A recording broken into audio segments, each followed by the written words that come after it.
क्या हम जानते हैं कि अगर आज हमारे खेतों में लहलहाता गेहूं या हमारी प्लेट में रखा चावल मौजूद है, तो इसका श्रेय किसे जाता है? मुझे लगता है इसका जवाब बहुत ही हैरान करने वाला है। बिल्कुल। मतलब ये श्रेय लाखों साल पहले एक छोटे से फर्न पौधे को जाता है, जिसने विकास के दौरान गलती से दो अलग-अलग आकार के बीजाणु, हम्म। जिन्हें हम स्पोर्स कहते हैं, हाँ। वो बना दिए थे। और अगर प्रकृति में वो गलती नहीं होती तो बीज का आविष्कार कभी होता ही नहीं। सही कहा। और इंसान कभी खेती नहीं कर पाता। हम्म। मतलब शायद मानव सभ्यता कभी उस रूप में पनप ही नहीं पाती जैसी आज है। ये सोचना सच में रोंगटे खड़े कर देता है कि मानव इतिहास की पूरी नींव पादप जगत यानी प्लांट किंगडम में एक बहुत ही छोटी सी जैविक घटना पर टिकी है। हाँ यार। हम अक्सर पेड़ों को बस एक स्थिर पृष्ठभूमि मान लेते हैं, लेकिन उनका इतिहास पृथ्वी पर अस्तित्व बचाने की सबसे आक्रामक और रणनीतिक लड़ाई की कहानी है। एग्जैक्टली। और इसीलिए आज के इस विस्तृत विश्लेषण में हम जीव विज्ञान के कुछ बेहद शानदार स्रोतों और नोट्स को खंगालने वाले हैं। हमारा मकसद सिर्फ पादप जगत के मुश्किल नामों को रटना बिल्कुल नहीं है। हाँ। बल्कि यह समझना है कि कैसे पानी में तैरने वाली एक साधारण सी कोशिका ने अरबों सालों में गुरुत्वाकर्षण, सूखे और भयानक मौसम से लड़ते हुए खुद को एक विशालकाय पेड़ में बदल लिया। तो आइए इसे थोड़ा बारीकी से समझते हैं। बिल्कुल। और इस यात्रा को समझने के लिए सबसे पहले हमें यह समझना होगा कि विज्ञान खुद पौधों को कैसे समझता है। ये बहुत ही दिलचस्प है। अच्छा, कैसे? कर तक जिन्हें हम पौधे मानते थे, आज वे इस श्रेणी से ही बाहर हैं। मतलब एक समय था जब फफूंदी यानी फंगी और साइनोबैक्टीरिया को पौधों के ही डिब्बे में डाल दिया गया था। साइनोबैक्टीरिया मतलब जिन्हें नील हरित शैवाल कहा जाता था। हाँ बिल्कुल वही। उन्हें भी पौधों के साथ रखा जाता था। अरे वाह, ये तो ऐसा ही है जैसे हर उड़ने वाली चीज को पक्षी मान लिया जाए। मतलब चाहे वो चमगादड़ हो या हवाई जहाज। ऐसा क्यों हुआ? क्योंकि शुरुआत में वर्गीकरण का तरीका बहुत ही सतही था। कैरोलिस लीनियस नाम के वैज्ञानिक ने जो वर्गीकरण दिया उसे कृत्रिम वर्गीकरण या आर्टिफिशियल क्लासिफिकेशन कहा जाता है। कृत्रिम वर्गीकरण मतलब उन्होंने क्या देखा था इसमें? उन्होंने सिर्फ पौधे के बाहरी दिखावे पर फोकस किया, जैसे पत्तियों का आकार कैसा है, रंग क्या है और कुछ लैंगिक अंगों को देखा। बस उसी आधार पर उन्हें बांट दिया। तो इसका मतलब ये किसी लाइब्रेरी को किताबों के कवर के रंग के हिसाब से व्यवस्थित करने जैसा था? हाँ, बिल्कुल वैसा ही। मतलब लाल रंग की सारी किताबें एक तरफ, चाहे वो विज्ञान की हो या किसी प्रेम कहानी की। ये तो बहुत ही अव्यवहारिक लगता है यार। एकदम सही और सटीक उपमा है। कृत्रिम वर्गीकरण की सबसे बड़ी खामी यही थी। किसी भी पौधे का बाहरी गुण जैसे पत्तियों का आकार मौसम या मिट्टी के हिसाब से बदल सकता है। हाँ, ये तो पॉइंट है। तो अगर हम सिर्फ बाहरी ढांचे पर निर्भर रहेंगे तो हम बहुत ही करीबी रिश्ते वाले पौधों को अलग-अलग समूहों में बांट देंगे। इसलिए जॉर्ज बेंथम और जोसेफ डाल्टन हुकर ने इस सिस्टम को खारिज कर दिया। वही कवर देखकर किताब आंकने वाला सिस्टम। एग्जैक्टली। और उन्होंने प्राकृतिक वर्गीकरण यानी नेचुरल क्लासिफिकेशन दुनिया के सामने रखा। तो प्राकृतिक वर्गीकरण में उन्होंने कवर के बजाय किताब के अंदर की कहानी पढ़नी शुरू की है ना? बिल्कुल। उन्होंने पौधे की अंदरूनी शारीरिक रचना, उसकी कोशिका की बनावट, भ्रूण विज्ञान और उसके अंदर मौजूद रसायनों का गहराई से अध्ययन किया। अच्छा, तो इससे सच्चाई सामने आई। हाँ, इससे ये साफ हो गया कि फंगी या साइनोबैक्टीरिया की अंदरूनी कहानी पौधों से बिल्कुल अलग है और उन्हें बाहर कर दिया गया। लेकिन यहाँ मेरे दिमाग में एक सवाल आ रहा है। हाँ, पूछिए। जब हम विकासवादी रिश्ते मतलब फाइलोजेनेटिक क्लासिफिकेशन की बात करते हैं, तो वो तो जीवाश्मों या फॉसिल्स पर निर्भर करता है। बिल्कुल, फॉसिल्स बहुत जरूरी होते हैं। लेकिन अगर किसी पुराने पौधे का जीवाश्म मौजूद ही न हो, तो हम उसका विकासवादी रिश्ता कैसे तय करते हैं? क्या ये अंधेरे में तीर चलाने जैसा नहीं है? यहीं पर आधुनिक विज्ञान की सबसे शानदार तकनीकें काम आती हैं।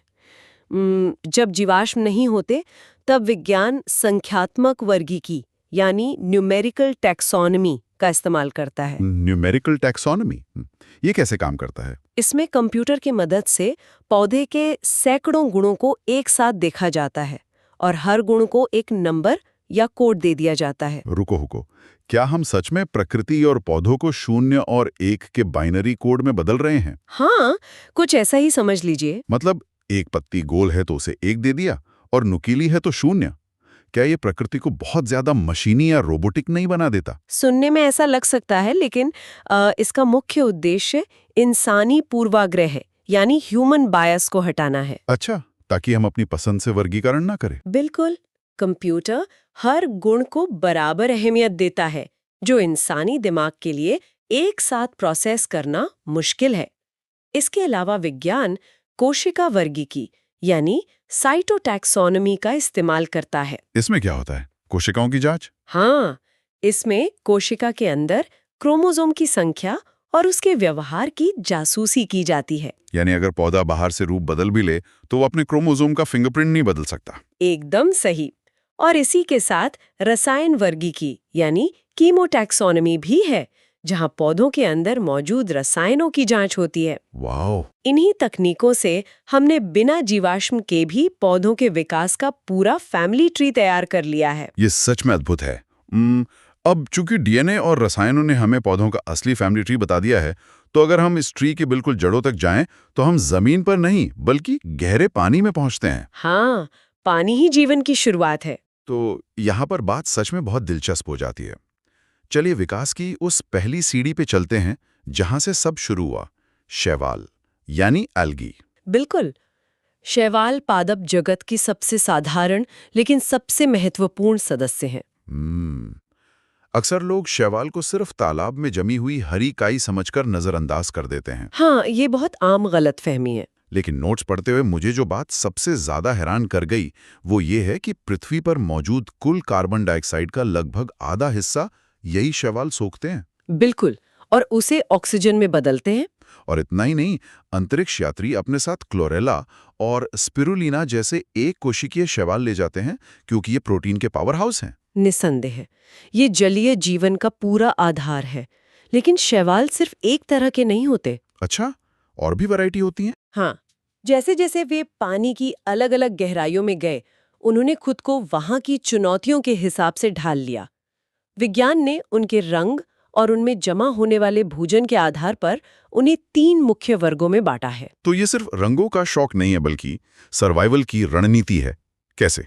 सबसे पहले है क्लोरोफाइसी या हरे शैवाल। ये आमतौर पर उथले पानी में मिलते हैं, जहां सूरज की रोशनी भरपूर होती है। उथले पानी में, ठीक है। इनमें क्लोरोफिल ए और बी होता है, जो इन्हें घास जैसा हरा रंग देता है। और सबसे खास बात, ये अपना भोजन बिल्कुल आज के आधुनिक पौधों की तरह स्टार्च के रूप में जमा करते हैं। तो अगर हरे शैवाल ऊपर सतह पर मजे से रह रहे थे, तो भूरे और लाल शैवाल क्यों बने? क्योंकि सतह पर जगह और संसाधन सीमित थे, तो कुछ शैवालों को गहरे समुद्र की तरफ जाना पड़ा। अच्छा, सर्वाइवल के लिए। हाँ, वहां फियोफाइसी यानी भूरे शैवालों का विकास हुआ। गहरे समुद्र की अशांत लहरों में टिके रहने के लिए इन्होंने अपना आकार बहुत विशाल कर लिया। क्या आपने केल्प के बारे में सुना है? केल्प? हाँ, थोड़ा बहुत सुना है। ये भूरे शैवाली हैं जो समुद्र के अंदर 100 मीटर तक ऊंचे हो सकते हैं। 100 मीटर ऊंचे शैवाल? अरे बाप रे। हाँ, इनमें फ्यूकोजेंथिन नाम का एक पिगमेंट होता है जो इन्हें भूरा रंग देता है, और ये अपना भोजन लैमिनेरिन या मैनिटॉल जैसे जटिल कार्बोहाइड्रेट के रूप में जमा करते हैं। 100 मीटर, ये तो समुद्र के अंदर किसी गगनचुंबी मराज जैसा यार। बिल्कुल। लेकिन जो शैवाल समुद्र की सबसे अंधेरी गहराइयों में चले गए, मतलब जहां सूरज की रोशनी पहुंचती नहीं, उनका क्या हुआ? वहां प्रकृति का एक बहुत बड़ा बायोलॉजिकल हैक देखने को मिलता है। वहां मिलते हैं रोडोफाइसी या लाल शैवाल। लाल शैवाल, इनका बायोलॉजिकल हैक क्या है? लाल शैवाल में R-फाइक्वेरिथ्रिन नाम का एक लाल पिगमेंट होता है। पानी के अंदर गहराई में सूरज की लाल रोशनी नहीं पहुंच पाती, सिर्फ नीली और हरी रोशनी पहुंच पाती है। ठीक है। तो ये R-फाइक्वेरिथ्रिन पिगमेंट उसी बची खुची नीली हरी रोशनी को सोखकर प्रकाश संश्लेषण यानी फोटोसिंथेसिस कर सकता है। अरे वाह! इसी ताकत की वजह से लाल शैवाल उन अंधी गहराइयों में पनप सकते हैं जहां हरे या भूरे शैवाल भूखे मर जाएंगे। ये तो सच में एक सुपर पावर है। और लाल शैवाल का जिक्र आते ही मुझे एक बहुत ही रोचक जानकारी याद आ रही है। बताइए। हम जो आइसक्रीम खाते हैं या जो जेली हमें इतनी पसंद है, उसे गाढ़ा करने के लिए एगार नाम का एक पदार्थ इस्तेमाल होता है। हाँ, एगार। और ये एगार हमें जेलीडियम और ग्रेसिलेरिया जैसे लाल शैवालों से ही मिलता है। बिल्कुल सही। विज्ञान की प्रयोगशालाओं में सूक्ष्म जीवों को उगाने के लिए भी इसी एगार का इस्तेमाल आधार के रूप में होता है। यानी हमारी आइसक्रीम समुद्र की गहराइयों में सरवाइव करने वाले एक प्राचीन बायोलॉजिकल हैक की वजह से अपनी शेप में रहती है। हाँ, मजेदार है ना? बहुत मजेदार है। लेकिन कहानी यही नहीं रुकती। जीवन को पानी की सुरक्षा से बाहर निकलकर सूखी, कठोर जमीन पर आना था। बिल्कुल, विकास तो होना ही था। और यहीं से पादप जगत के अगले पड़ाव ब्रायोफाइट्स की एंट्री होती है। ब्रायोफाइट्स वो पहली कड़ी हैं जिन्होंने जमीन पर कदम रखा, लेकिन ये कदम पूरी तरह से स्वतंत्र नहीं था। अगर मैं इसके लिए एक उपमा का इस्तेमाल करूं तो मुझे लगता है कि ब्रायोफाइट्स पादप जगत के मेंढक की तरह हैं। मेंढक? वो कैसे? जैसे मेंढक एक उभयचर यानी एम्फीबियन है जो जमीन पर रहता तो है, लेकिन उसे अंडे देने और अपने बच्चों को पालने के लिए पानी चाहिए ही चाहिए। हाँ, सही कह रहे हैं आप। बिल्कुल वैसे ही ब्रायोफाइट्स मिट्टी पर तो उग होते हैं, लेकिन अपने लैंगिक प्रजनन के लिए वे पूरी तरह पानी पर निर्भर होते हैं। ये तुलना एकदम सटीक है। इसीलिए विज्ञान में ब्रायोफाइट्स को पादप जगत के उभयचर ही कहा जाता है। अच्छा। बिना पानी की एक परत के उनके नर युग्मक यानी स्पर्म तैरकर मादा अंग तक पहुंच ही नहीं सकते। इसीलिए ये हमेशा नम, गीली और छायादार जगहों पर ही मिलते हैं। अगर ये भारी भरकम जैविक शब्द सुनकर किसी का सिर चकरा रहा है तो इसे थोड़ा आसान भाषा में समझते हैं। इनमें जड़ें या तना कैसा होता है? असल में इनमें असली जड़ें, तना या पत्तियां होती ही नहीं हैं। है? असली जड़ें नहीं होती? नहीं, जमीन पर टिके रहने के लिए इनमें जड़ों जैसी दिखने वाली संरचनाएं होती हैं, जिन्हें मूलाभ या राइजोइड्स कहते हैं। तो ये काम कैसे करती हैं? ये सिर्फ पौधे को जमीन से चिपकाए रखने का काम करते हैं, असली जड़ों की तरह गहराई से पानी खींचने का नहीं। और इनका प्रजनन तंत्र कैसा होता है?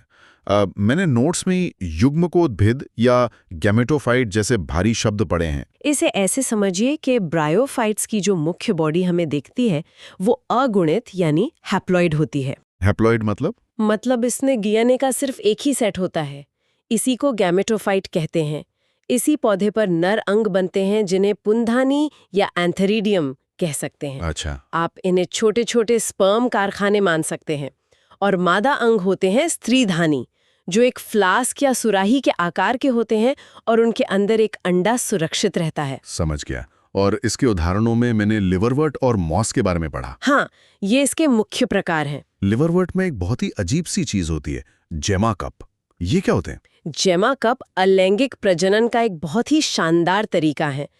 आप इन्हें छोटे छोटे कटोरों की तरह सोच सकते हैं जो पौधे की पत्तियों पर मौजूद होते हैं। छोटे कटोरे? हाँ, इन कटोरों के अंदर पौधे के ही छोटे छोटे जेनेटिक क्लोन भरे होते हैं। जब बारिश की कोई बूंद इन कटोरों पर गिरती है तो वे क्लोन छिटककर दूर गिर जाते हैं और वहां एक नया पौधा उगाता है। अरे वाह! मतलब ये बायोलॉजिकल स्प्लैश कप है जो बस बारिश का इंतजार कर रहे हैं। बिल्कुल। और मॉस के बारे में क्या? उनका क्या महत्व है? पारिस्थितिकी में मॉस, विशेषकर स्फैग्नम का बहुत गहरा महत्व है।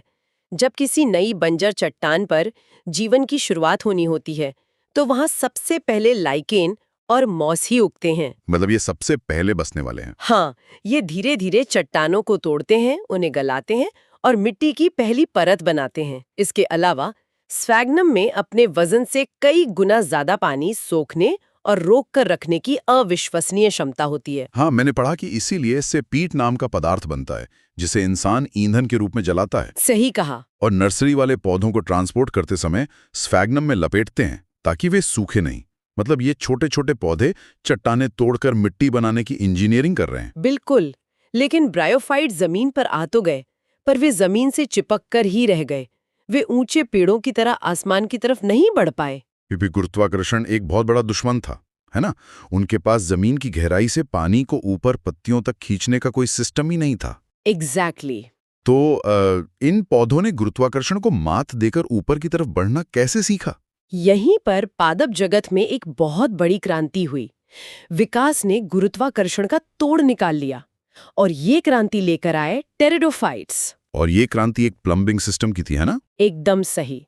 टेरिडोफाइट्स ने पहली बार संवहनी ऊतकों यानी वैस्कुलर टिश्यूज का विकास किया, जाइलम और फ्लोएम। जाइलम और फ्लोएम, ये तो स्कूल में पढ़ा था। हाँ, जाइलम उन पाइपों की तरह है जो गुरुत्वाकर्षण के खिलाफ जाकर जड़ों से पानी को ऊपर खींचते हैं, और फ्लोएम वो पाइपलाइन है जो पत्तियों में बने खाने को पूरे पौधे में बांटती है। तो इसी प्लम्बिंग सिस्टम की वजह से पादप जगत में पहली बार असली जड़, असली तना और असली पत्तियां अस्तित्व में आई। बिल्कुल, फर्न इसका बेहतरीन उदाहरण है। लेकिन इनका प्रजनन अभी भी थोड़ा अजीब था।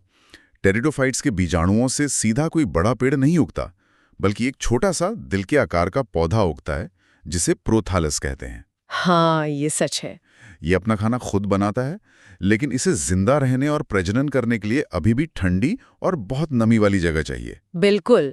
और अगर हम इसे बड़ी तस्वीर से जोड़ें तो टेरिडोफाइट्स के विकास क्रम में एक ऐसी घटना घटी जिसके बारे में हमने एकदम शुरुआत में बात की थी। अच्छा, वो फन वाली घटना। हाँ, उस एक घटना ने पृथ्वी का पूरा इतिहास ही बदल दिया। आप विषम बीजाणुता या हेटेरोस्पोरी की बात कर रही हैं। हाँ, ज्यादातर टेरिडोफाइट्स एक ही आकार के बीजाणु बनाते थे, उन्हें हवा में छोड़ देते थे और किस्मत के भरोसे छोड़ देते थे कि वे किसी नम जगह पर गिरें। ये तो काफी रिस्की है। बहुत रिस्की है, लेकिन विकास के सफर में सिलेजिनेला जैसे कुछ पौधों ने एक नई रणनीति अपनाई। क्या किया उन्होंने? उन्होंने 2 अलग-अलग तरह के बीजाणु बनाने शुरू किए।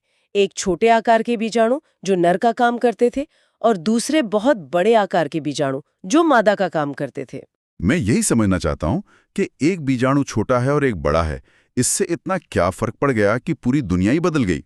फर्क ये पड़ा कि जो बड़ा मादा बीजाणु था उसमें बहुत सारा पोषण भरा हुआ था और सबसे बड़ी बात, वो अब पौधे से टूटकर जमीन पर नहीं गिरता था। तो वो कहाँ जाता था?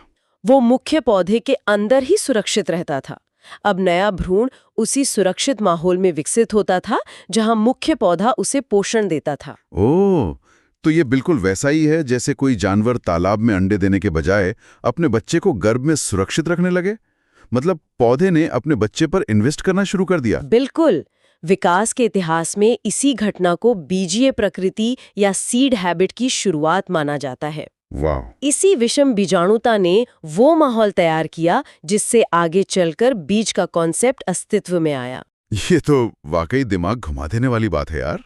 बिना इस विषम बीजाणुता के हम आज बीज वाले पौधे नहीं देख पाते। सही कहा। लेकिन टेरिडोफाइट्स ने ऊंचाई तो हासिल कर ली थी, फिर भी उनका नर युग्मक अभी भी पानी में तैरकर ही मादा तक पहुंचता था।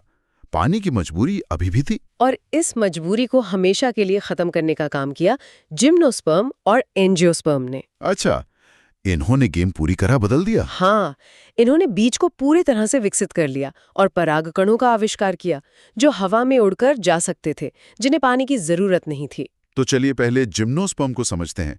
जिम्नोस्पर्म का मतलब होता है अनावृत बीज या नेकेड सीड्स। हाँ, बिल्कुल। मतलब इनके बीज किसी फल के अंदर बंद नहीं होते, बल्कि बाहर खुले होते हैं, जैसे पहाड़ों पर पाए जाने वाले देवदार या चीड़ के पेड़ और साइकस। अगर आप इनकी सुई जैसी नुकीली पत्तियों को देखें तो समझ आएगा कि ये भयंकर ठंड, बर्फ, पानी की कमी और तेज हवाओं से बचने के लिए कितने शानदार तरीके से डिजाइन की गई हैं। सुई जैसी बनावट होने से पानी का वाष्पीकरण बहुत कम होता है। एग्जैक्टली। और इनकी जड़ें भी बहुत दिलचस्प हैं। ये सिर्फ मिट्टी से पानी नहीं खींचती, बल्कि इन्होंने अंडरग्राउंड व्यापार शुरू कर दिया था, पादप जगत में सहजीवन या सिम्बायोसिस। बिल्कुल। साइकस की प्रवाल मूल नाइट्रोजन फिक्स करने वाले साइनोबैक्टीरिया को अपने अंदर पनाह देती हैं। वही साइनोबैक्टीरिया जो पहले शैवाल माने जाते थे। हाँ, वही। बैक्टीरिया हवा से नाइट्रोजन खींचकर पौधे को देता है। वहीं पाइनस के पेड़ फफूंदी के साथ एक साझेदारी करते हैं जिसे माइकोराइजा कहते हैं। इसमें क्या होता है? कवक अपनी लंबी संरचनाओं से जमीन के बहुत बड़े हिस्से से पानी और खनिज सोखकर पेड़ को देता है और पेड़ उसे बदले में अपना बनाया हुआ कार्बोहाइड्रेट यानी खाना देता है।